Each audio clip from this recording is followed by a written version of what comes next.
ప్రియమైన సహోదరులారా, నేటి సంఘాన్ని చూస్తే ఒక కఠినమైన నిజం కళ్ళ ముందే నిలుస్తుంది.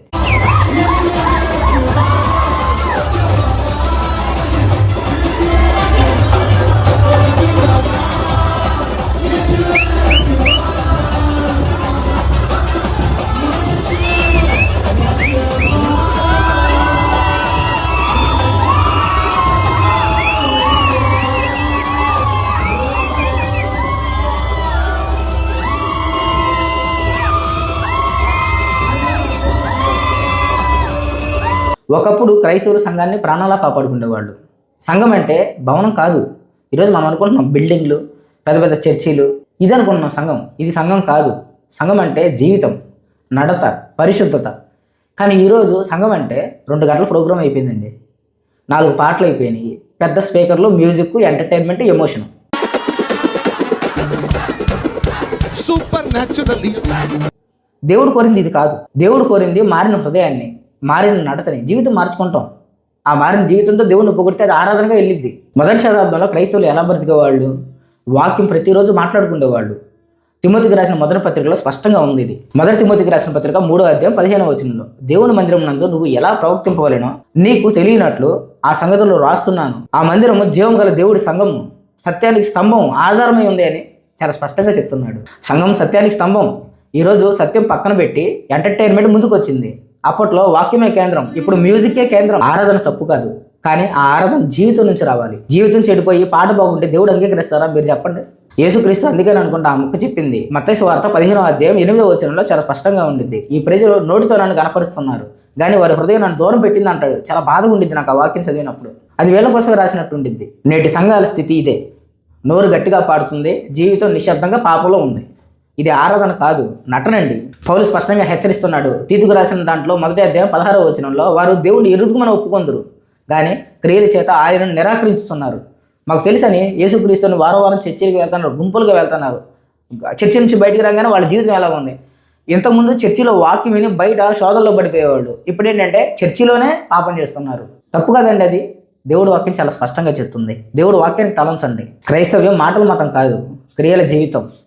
నేటి సంఘాలు రక్షణ కృప వల్ల క్రియలు అవసరం లేదు అని సగం సత్యాన్ని చెప్పి ప్రజలను మోసం చేస్తుంది. యాకోబు ఏమంటున్నాడు దీని గురించి? యాకోబు రాసిన పత్రిక 2వ అధ్యాయం 26వ వచనంలో, క్రియలు లేని విశ్వాసం మృతం. మనం కారు కొన్నామండి, దాన్ని వాడకపోతే ఏం ఉపయోగం? అది అలా తుప్పు పట్టిపోతూ ఉంటుంది. మనం రక్షణలోకి వచ్చాం, ఆ రక్షణకి తగినట్టు బతకపోతే ఏం ఉపయోగం? చనిపోయినట్టే. అందుకే ఈ మాట అంటాడు, నీవు జీవిస్తున్నావని పేరుకుంది కానీ నువ్వు మృతుడు అని. కానీ ఈ వచనం ఇప్పుడు చాలా వేదికల మీద వినపడట్లేదు. ఎందుకంటే వాళ్ళకి అవసరం లేదు, దీన్ని పక్కన పెట్టేశారు.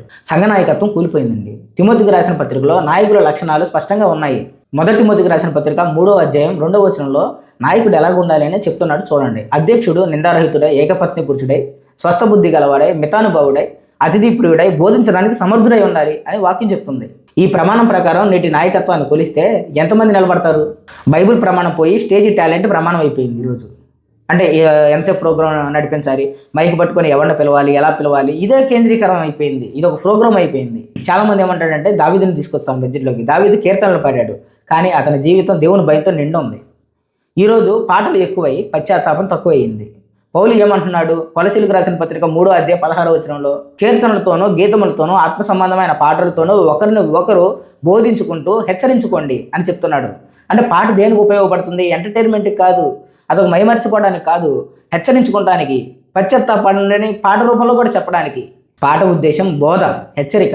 ఈరోజు పాట ఉద్దేశం ఎంజాయ్మెంట్. అసలు సంఘం అంటే శిష్యత్వం అండి. యేసు ఆజ్ఞ ఏం చెప్పాడు? మీరు వెళ్ళి సమస్త జనులను శిష్యులుగా చేయండి అని మత్తయి సువార్త 28:19 చాలా స్పష్టంగా చెప్పాడు. కానీ మనం శిష్యులు కాదు తయారు చేసేది, ప్రేక్షకులను తయారు చేస్తున్నాం. సంఘంలో నడత, క్రమశిక్షణ, పాపంపై పోరాటం కనిపించడం లేదు. పౌలు సంఘానికి ఇలా రాశాడు, పాపం చేయవారిని అందరి ఎదుట గద్దింపుమని. మొదటి తిమోతికి రాసిన పత్రిక 5వ అధ్యాయం 20వ వచనంలో చాలా స్పష్టంగా ఉంటుంది. ఈరోజు గద్దింపు లేదు, కేవలం అన్నీ ఒకే బోధ. ఇది ప్రేమ కాదు, ఇది మోసం. అసలు నిజమైన ఆరాధన అంటే ఏంటి? పౌలు స్పష్టంగా చెప్పాడు. రోమా రాసిన పత్రిక 12వ అధ్యాయం 1వ వచనంలో, మీ దేహాన్ని దేవుడికి సమర్పించుకోండి, సజీవ యాగంగా సమర్పించుకోండి అంటాడు. అంటే మీ దేహంతో ఉన్న ఆ దేహాన్ని దేవుడికి ఇచ్చేస్తే దేవుడు చెప్పినట్టు ఆ దేహాన్ని కలపాలి, కానీ మీకు నచ్చినట్టు చేయడానికి లేదు, దాని మీద రైట్స్ లేవు మీకు. దాన్ని సమర్పించుకోండి, సజీవ యాగంగా ఇవ్వండి అని చెప్పాడు. ఈరోజు దేవుడికి సజీవ యాగమైన సమర్పణ లేదు. దేహం మారాలి, అలవాట్లు మారాలి, మాట మారాలి, అదే ఆరాధన. స్టేజ్ మీద డ్యాన్స్ కాదు. సంఘం మార్చుకోవాల్సిన 3 అలవాట్ల గురించి మాట్లాడతాను ఈరోజు. మొదటిది, వాక్యం కేంద్రంగా రావాలి.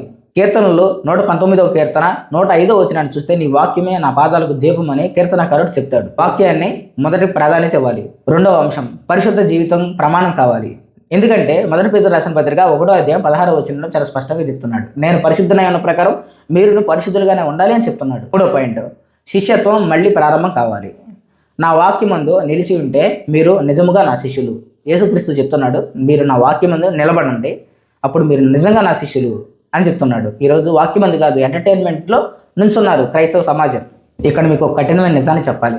ఈరోజు చాలా సంఘాలు దేవుని రాజ్యం కాదు, మత క్లబ్బులు నిర్మిస్తున్నారు. బైబిల్ ప్రమాణం కాదు, జనాభానే ప్రమాణం. పశ్చాత్తాపం కాదు, ప్రోగ్రామే ప్రమాణంగా మారిపోయింది. యేసు ముందే చెప్పాడు, ఆ రోజు అనేకులు నన్ను ప్రభా నేను అది చేశాను, ప్రభా ఇది చేశాను, ప్రభా అక్కడికి వెళ్ళాను, ప్రభా ఇక్కడికి వెళ్ళాను, ఇలా ఆరాధించానని చెప్తారు. కానీ మీరెవరో నాకు తెలియదు, అక్రమం చేయగలరు, నా దగ్గర నుండి పొండి అని మత్తయి సువార్త 7వ అధ్యాయం 22-23లో చాలా స్పష్టంగా చెప్తాడు. ఇది భయపెట్టే వాక్యం కానీ నిజం. సోదరులారా, సంఘం మళ్ళీ మారాలి. పాట నుంచి జీవితం వైపు, స్టేజ్ నుంచి కుటుంబం వైపు, ఎమోషన్ నుంచి శిష్యత్వం వైపు తిరగాలి. ఆరాధన ఆదివారం కాదు, ప్రతిరోజు. నిజమైన క్రైస్తవుడు మైక్ పట్టుకున్నప్పుడే కాదు, సిలువ మోసేవాడు. గుర్తుపెట్టుకోండి. దేవుడు మిమ్మల్ని మీ కుటుంబాన్ని దీవించి మీకు నెమ్మదిని సత్యాన్ని దయచేయను కాక. ఆమేన్.